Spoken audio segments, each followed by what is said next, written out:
네, 나도입니다. 자, 오늘은 제가 여러분께 책 한 권을 여러분께 소개하고자 합니다. 건강에 관련된 책인데요. 자, 어떤 책인지 바로 소개해 드릴게요. 짠! 자, 바로, 하루 한 끼 공복의 힘. 이게 그 일본의 의학 박사인 이시하라 유미란 의학 박사가 지었고, 이그나란 분이 또 옮기셨습니다. 자, 이게 무슨 얘기냐면, 우리가 하루에 한 끼만 먹자는 게 아니에요. 하루에 한 끼만 공복 상태를 한번 가져오자. 간헐적 단식을 해보자. 그런 의미인데, 요새 뭐 그런 책도 있지 않습니까? 일일 한 끼만 먹자. 근데 제가 볼 때는, 그거는 좀 아닌 것 같습니다. 그래서 하루에 한 끼를, 이 책에서는 도대체 언제 굶어야 되고, 그러면 하루 한 끼 굶는데 그냥 아무것도 안 먹고 굶어야 되냐. 뭐 이런 거에 대해서 여러분께 자세히 알려드릴 텐데, 자, 그럼 지금부터 하루에 한 끼 간헐적 단식을 언제 해야 되는지를 지금부터 여러분께 소개해 드리도록 하겠습니다.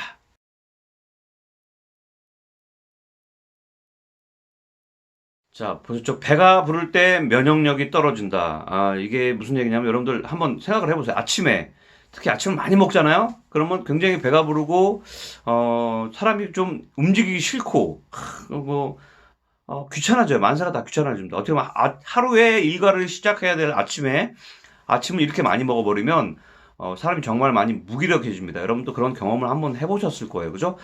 그래서 이 몸속에 우리 백혈구가요. 이게 굶고 있고 하면은 외부에서 어떤 세균들이 침입을 했을 때 백혈구가 이걸 잡아 먹게 됩니다. 그런데 우리가 이렇게 배가 부르거나 포만감을 느끼면 몸속에 있는 백혈구도 마찬가지예요. 뭐 외부로 침입을 했을 때 잡아먹지를 않습니다. 그러니까 여러분들이 특히 아침을 이렇게 공복을 둔 상태가 하루를 움직이는 데도 좋고 머리 회전도 특히 우리 그 학생들 머리 회전 잘 되는 데도 좋은데 여기서 한 가지 예외이신 분들이 있어요. 뭐냐면 우리가 성장기 어린이들이나 그렇죠? 너무 또 나이가 많이 드신 이 고령화 되신 분들 이런 분들은 제외고 특히 그 뭐 현장직에 계신 분들 현장에서 막 몸을 움직여야 되시는 분들은 간단하게 식사보다도 정 이렇게 공복 상태를 느끼시면 뭐 아침에 사과 주스나 뭐 이런 거 간단하게 해결하고 일을 시작하는 게 좋고 정 배고파서 난 도저히 안 되겠다 이러신 분들은 공복에 초콜릿 정도 하나는 드시는 것도 큰 도움이 될 겁니다. 그러니까 이렇게 아침을 이렇게 너무 많이 먹어버리면 사람이 배불러지고 또 배부름으로 인해서 어떤 무기력 그로 인해서 또 만약에 병균들이 침입을 했을 때 내 스스로 막을 수 없는 그런 방어할 수 없는 시스템이 무너지게 되는데 여러분 한번 잘 한번 생각해 보세요. 우리가 몸이 아플 때 식욕이 없습니다. 여러분 다 아실 거 아니에요, 그죠? 아픈데도 식욕이 많은 사람은 진짜 없어요. 왜냐하면 그게 우리 신체가 자연적인 겁니다. 몸을 공복 상태로 만들어서 면역력을 키우기 위한 하나의 나의 어떤 방어 체계이기 때문에 우리가 몸이 아플 땐 절대로 식욕이 생기지 않는 겁니다. 마찬가지로 공복을 아침에 하는 것이 우리가 자연스럽게 일도 하고 머리 회전도 잘 되는 거는 아침에 이렇게 꼭 여러분께 공복을 하라고 이렇게 말씀을 드리고 싶습니다. 네, 저녁을 늦게 먹는 사람들을 위한 조언입니다. 이게 보셔도 아시겠지만, 여러분들, 뭐, 그러면 밤늦게 뭐, 일을 마치고 늦게 오는 사람들은 그럼 어떻게 해야 되냐, 이렇게, 뭐, 말씀하시는 분도 있고, 그런 질문을 하실 거예요. 근데 그러신 분들은, 늦게라도 드셔도 됩니다. 다만, 우리가 이제 뭐, 먹자마자 자는 게 굉장히 몸에 안 좋지 않습니까? 아마 한 시간 정도 소화를 시키고 많이 드시고, 난 후에 1시간 정도 소화를 시키고 주무시는 거는 크게 상관이 없습니다. 그러니까 어떻게 보면 이렇게 저녁 늦게 드시는 분들은 필히 아침을 거르시는 게 굉장히 몸에도 좋은 겁니다. 뭐, 그리고 그러신 분도 있어요. 뭐, 저녁 늦게 먹고 아침에 사실 배가 안 고픔에도 불구하고 습관적으로 이렇게 뭐 식사를 하시는 분들이 있어요. 그거 정말 좋은 방법이 아닙니다. 그러니까 여러분들 늦게 드시더라도 꼭 1시간 정도 소화를 시키고 주무시는 거 괜찮고요. 저녁 늦게 드시는 분들은 꼭 아침을 공복으로 만들어 놓은 상태에서 뭐 점심을 드시던가 이렇게 하는 게 가장 좋은 방법이 되겠습니다.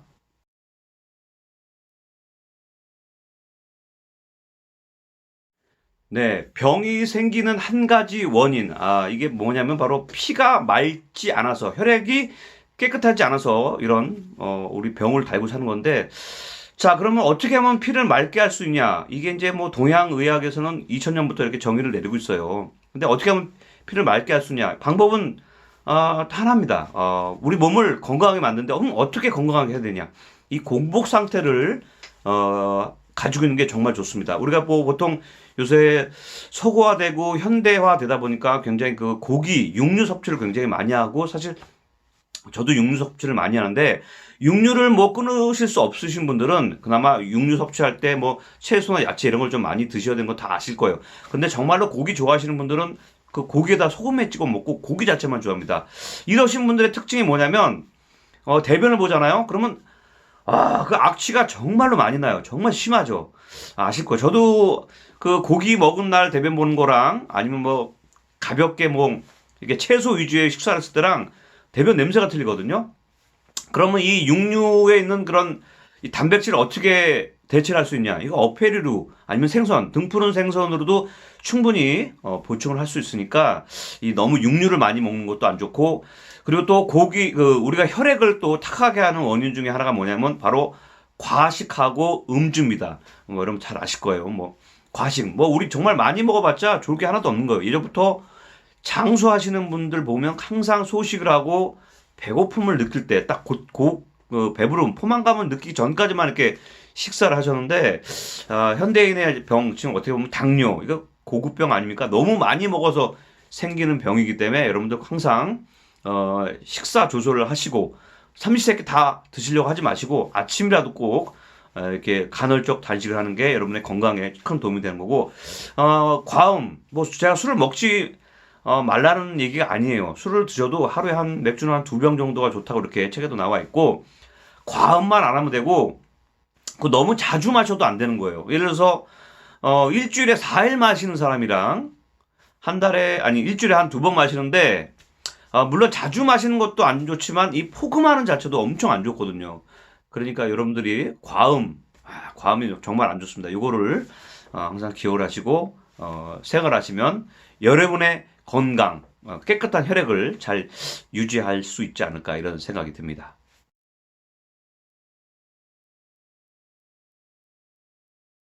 네, 운동 부족으로도 혈액이 탁해진다.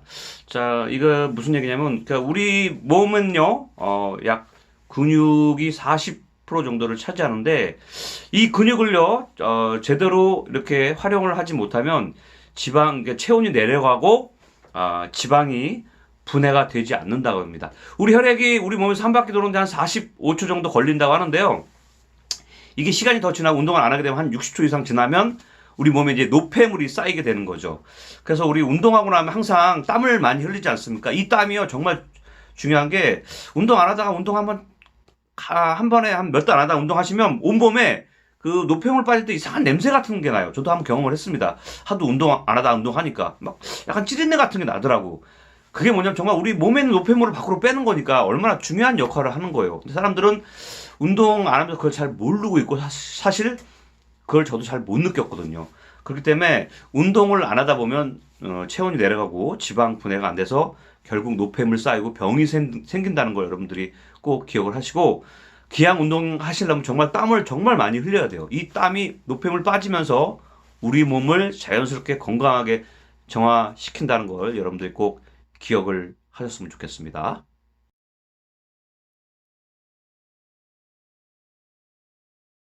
네, 스트레스와 체온과의 관계. 참, 이 스트레스 여러분들 다 나쁜 거 정말 다 아실 거예요. 근데 사람이 일을 하거나 뭐, 어떻게 스트레스를 받다 보면 이게 뭐, 나도 스트레스를 받고 싶지 않은데, 외적인 요소에 의해서 스트레스를 받게 됩니다. 이렇게 스트레스를 받게 되면, 그 혈관이 굉장히 좀 좁아지고요. 그리고 뭐 혈액이 또 응고가 된다고 합니다. 그러니까 이게 굉장히 좀 많이 안 좋아지는 상태인 거죠. 그러니까 만병의 근원이 스트레스인 거죠. 사실 또 스트레스를 받았을 때 어떻게 또 푸느냐도 중요한데, 이거를 뭐 술이나 담배 이런 거로 풀다 보면 물론 잠깐 뭐 뇌 속에서는 살짝 그게 스트레스가 풀려 있을지 모르겠지만 오히려 몸적으로는 더 스트레스를 받게 하는 아주 안 좋은 거기 때문에 여러분들 웬만하면 스트레스를 받지 마시고요. 받더라도 받은 만큼 밖으로 배출을 해야 된다는 거. 이게 물론 말같이 쉽지는 않습니다. 그렇지만 여러분들 항상 긍정적인 마음을 갖는 게 정말 중요할 것 같아요. 이게 내 몸을 결국은 죽이는 거거든요, 스트레스가. 그죠? 그러니까 뭐 여기서 받더라도 어디서 그냥 받은 것만큼 그대로 반사를 시켜버리든지 아니면 받은 걸 좀 긍정적인 생각으로 바로 그냥 뽑아버리든지 이렇게 해야 됩니다. 여러분들 절대로 스트레스 받지 마시고 받은 거는 그날 꼭 풀길 바랍니다. 이 스트레스 받는 게 체온을 낮추는 거니까 결국은 그래서 내 몸이 망가지니까 이거를 꼭 명심하시길 바라겠습니다.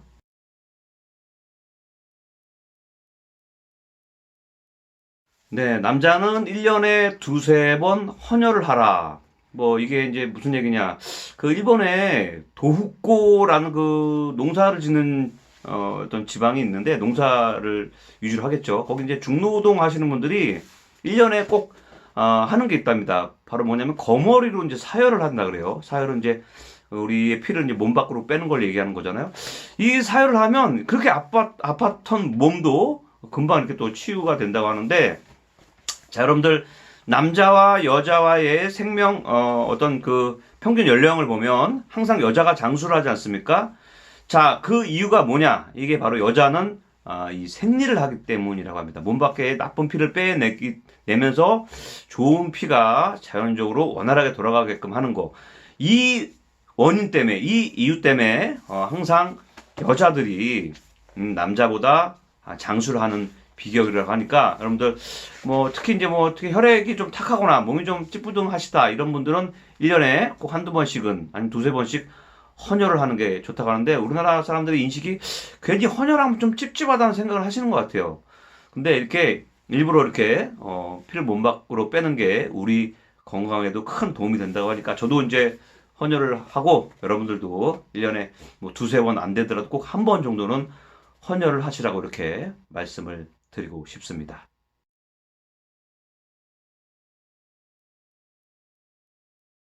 네, 긍정의 힘은 암도 이긴다. 이게 긍정의 힘이 얼마나 중요한지를 제가 일례로 말씀을 드리도록 하겠습니다. 자, 영국의 킹스 칼리지 병원이라는 곳에서 유방암 환자에게 이런 질문을 던졌다고 해요. 지금 어떤 생각을 갖고 있느냐 물어봤는데 거기서 한 50% 정도가 아휴, 이젠 틀렸어. 이런 군이 있었고요. 또 나머지 반은 반드시 이 병 날 수가 있습니다. 이렇게 긍정적으로 생각하는 군이 있었다고 그래요. 자, A군, 이제 틀렸어. 이런 분들의 5년 후에 생존율을 봤더니 80%가 사망을 했고요. 20%만 생존을 하고 있었다고 합니다.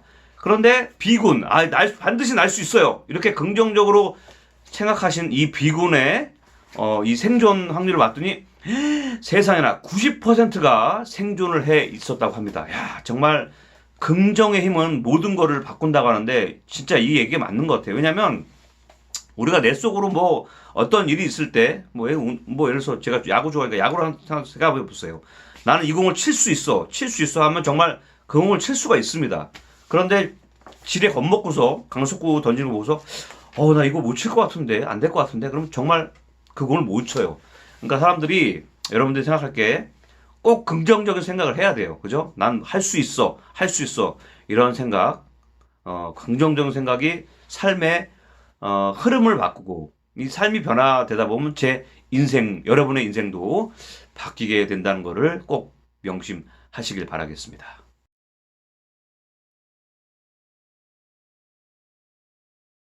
자, 혈액이 탁해져서 생기는 여러 가지 질병이 있다고 하는데요. 저걸 잠깐 한번 살펴보도록 하겠습니다. 먼저 통풍이란 게 옵니다. 야, 이 통풍, 이 말 그대로 뭐 이 몸에 이 원활한 이 신진대사가 안 도는 거를 또 얘기를 하는 것 같고요. 그다음에 당뇨병, 당뇨는 뭐 잘 아시죠? 뭐 이게 또 체온이 혈액이 탁해져서 그러니까 이게 어떻게 보면 이제 혈액 탁해진 것 때문에 다 이런 병들이 생기는 거예요. 그리고 고지혈증. 야, 이거 저도 예전에 고지혈증 한번 있었는데 혈액이 끈적끈적해지는 거 아닙니까? 이것도 생기고 그다음에 동맥경화, 혈관 굳어지는 거. 그리고 고혈압. 야, 이게 혈액 탁해지면서 만병의 근원이 되는 것 같습니다. 자, 그리고 협심증과 그리고 혈전, 심근경색. 이거 뭐 다 나오네요. 그죠? 그리고 뇌경색, 심근경색이랑 담석증, 그리고 요로결석. 야, 저도 이거 요로결석 걸렸는데 결국은 혈액이 탁해서 이게 생기는 병이네요. 그러니까 저도 이게 몸이 안 좋아지다 보니까 저도 건강에 대해서 이렇게 당연히 관심을 갖고 지금 더 건강해지려고 노력을 하다 보니까 또 이런 책까지 여러분께 또 소개를 하는 것 같아요. 요로결석도 있고 출혈, 그리고 치매와 알츠하이머 이렇게 다 있네요. 그러니까 혈액 탁해져서 사람이 좋을 게 하나도 없네요. 그죠? 그러니까 몸 다 망가지는 거예요. 혈액 탁해지는 게. 그러니까 항상 혈액을 맑게 하기 위해서 우리가 노력을 해야 될 것 같습니다.